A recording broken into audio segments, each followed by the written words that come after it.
वह सभी कैंडिडेट जो भी रेलवे ग्रुप डी और एनटीपीसी सीबीटी 2 का तैयारी कर रहे हैं वह कॉपी और पेन लेकर बैठ जाइए, क्योंकि यहाँ पे लाभ हानि के जो भी प्रश्न होने वाले हैं वह सभी के सभी प्रश्न आपके एग्ज़ाम के लिए इम्पोर्टेंट है।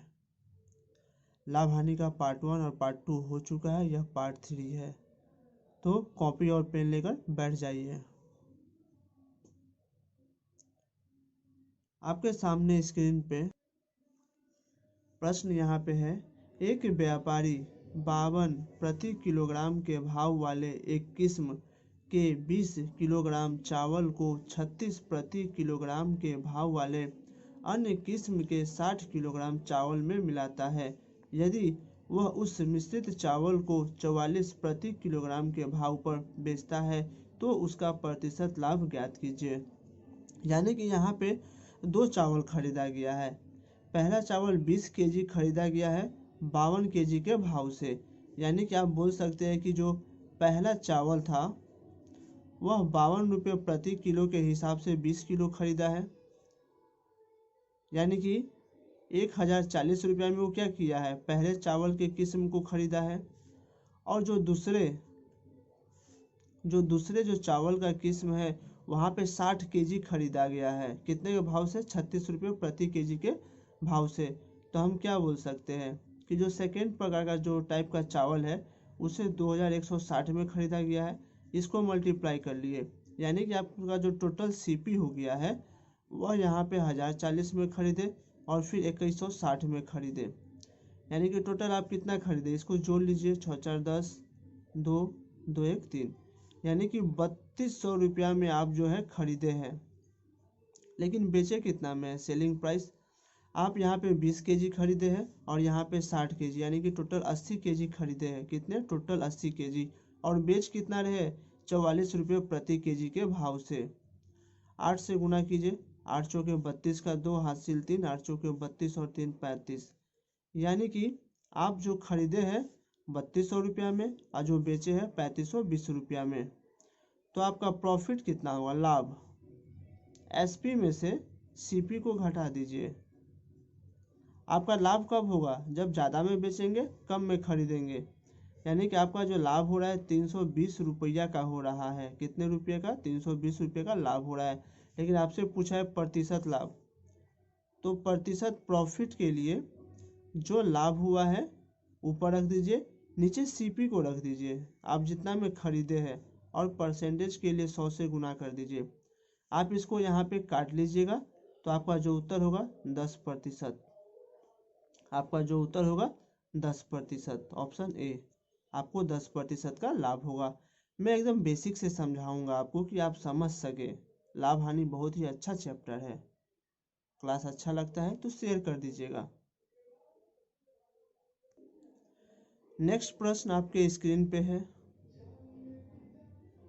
एक फल विक्रेता 60 रुपये में 12 के भाव से संतरे खरीदता है। उसको 60 रुपये में कितने संतरे बेचने चाहिए ताकि उसे 20% का लाभ मिल सके? तो इसका एक फॉर्मूला आप लिख लीजिए, एसपी भाव बराबर सीपी भाव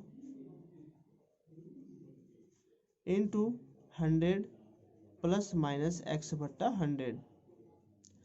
प्लस कब होगा? जब आपका लाभ होगा, और जब माइनस कब होगा? जब आपका हानि होगा।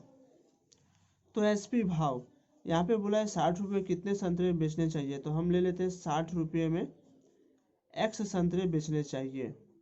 सीपी भाव क्या है? 60 रुपये में 12 के भाव से आप खरीद रहे हैं।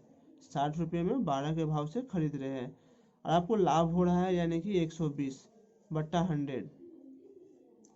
60 से 60 कट जाएगा आपका, 12 से यह काट दीजिए 10 बार में, और 10 से काट दीजिए 100 को 10 बार में, यानी कि आपका जो एक्स का मान आ गया 10।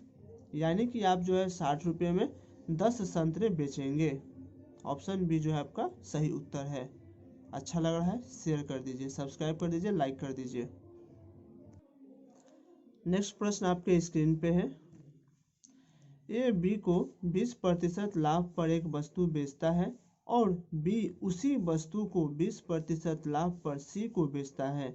यदि सी से उसे वस्तु के लिए 360 रुपये का भुगतान करता है तो ए ने इसके लिए कितना भुगतान किया था।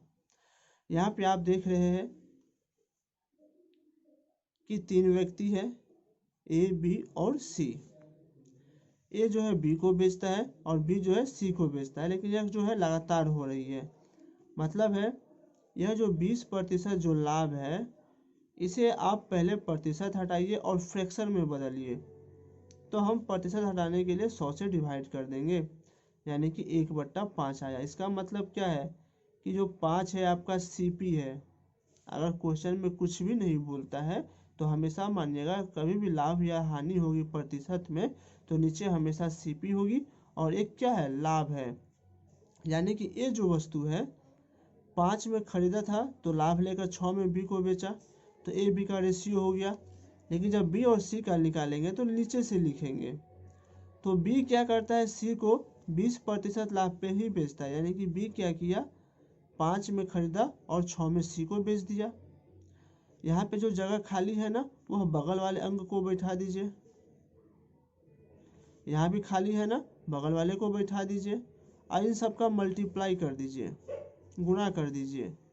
25, यहाँ पे 30 और यहाँ पे 36 रेशियो, यह सब रेशियो है। तो आपको बोला गया है कि जो सी है 360 रुपये का भुगतान करता है, यानी कि सी यहाँ पे 36 रेशियो का भुगतान करता है और यही किसके बराबर है, 360 रुपये का। तो सबसे पहले एक रेशियो का मान निकालिए, 360/36, यानी कि एक रेशियो का मान हो गया 10 रुपया। तो बोला ए कितना भुगतान करता है, तो ये यहाँ पे 25 रेशियो का भुगतान कर रहा है। ये देखिए 25 रेशियो का, तो 25 रेशियो निकाल दीजिए और 10 में 25 से गुणा कर दीजिए, यानी कि ये जो है 250 रुपये की भुगतान करेगी। यानी कि ऑप्शन बी क्या आपका सही उत्तर है, 250 रुपये की भुगतान करेगी। क्लास अच्छी लग रही है तो सब्सक्राइब शेयर लाइक बनते जाना चाहिए। नेक्स्ट क्वेश्चन आपके स्क्रीन पे है। एक महिला अंकित मूल्य पर 24% छूट के साथ एक कार खरीदती है और इसे अंकित मूल्य से 20% अधिक मूल्य पर बेचती है। उसका प्रतिशत लाभ ज्ञात कीजिए। ऐसे नॉर्मली क्या होता है, अगर हम वस्तु को छूट देते हैं तो किसी को बेचते हैं। अगर हम किसी को बेचते हैं यानी कि जो दूसरा व्यक्ति है वो खरीदता है, तो हम बोल सकते हैं क्या कि जो वस्तु का जो एमपी है 100 रेशियो था। हम बेचेंगे लेकिन जो दूसरा व्यक्ति है वो तो खरीदेगा, तो कितना में खरीदेगा, 24% छूट दिए है तो 76 में खरीदेगा। पहला कंडीशन था। दूसरा प्रतिशत में क्या कर रहा है कि वो अंकित मूल्य से 20% अधिक मूल्य पर बेचता है। यानी कि हम तो जानते हैं कि मार्केट प्राइस तो 100 रेशियो है, हम लिए हैं, लेकिन वह व्यक्ति बेचता है जो दूसरा वाला व्यक्ति है, तो वह बेचता है कितना में, 120 में, 20% अधिक वह बेचता है। तो जो दूसरा वाला व्यक्ति है देखिए यहाँ पे 76 में खरीद रहा है और 120 में बेच रहा है, तो प्रॉफिट कितना होगा, घटा दीजिए।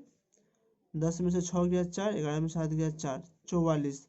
यानी कि प्रतिशत प्रॉफिट के लिए जो प्रॉफिट या लॉस होता है ऊपर, नीचे सीपी रहता है और परसेंटेज के लिए 100 से मल्टीप्लाई करते हैं। तो 4 से काट लीजिए, 4 से 11 और यह 19 चौके 76, यानी कि 1100/19। तो इसको मिश्र भिन्न में बदल दीजिए, 1900 110 का भागा दीजिए तो 19 × 5 = 95, 15 हुआ, 15 0 150, यानी कि 19 7 133 और 17/19%, यानी कि ऑप्शन क्या होगा, 20 सही होगा। अब देखें, यानी कि अगर हम बेचेंगे तो दूसरा व्यक्ति क्या करेगा, खरीदेगा, यानी कि उसका सीपी होगा। यह 76 क्या है, मेरा विक्रय मूल्य है, तो सेकेंड व्यक्ति का क्रय मूल्य है। और यह जो दूसरा व्यक्ति है क्या करता है, क्रय मूल्य तो 100 ही है, इसी में 20% बढ़ाकर बेच देता है। यानी कि यह जो व्यक्ति खरीदा है वो कितना में बेच रहा है, 120 में, इसलिए लाभ हुआ है। नेक्स्ट प्रश्न आपके स्क्रीन पे है। यदि किसी वस्तु को 150% लाभ पर बेचा जाता है तो उसके क्रय मूल्य और विक्रय मूल्य का अनुपात ज्ञात कितना होगा। ठीक है, यहाँ पे आप 4 ऑप्शन भी देख रहे हैं। तो बोला है किसी वस्तु को 150% लाभ पर बेचा जाता है, यानी कि आप सिंपल सा समझ लीजिए कि यहाँ पे जो सीपी अगर 100 है तो एसपी क्या होगा, 150% लाभ पे बेचेंगे तो 250। तो इन दोनों का अनुपात निकाल लीजिए, 25 चौके 100, 25 दूनी 250, 2 दूनी 4 और 2 पचे 10, यानी कि 2:5।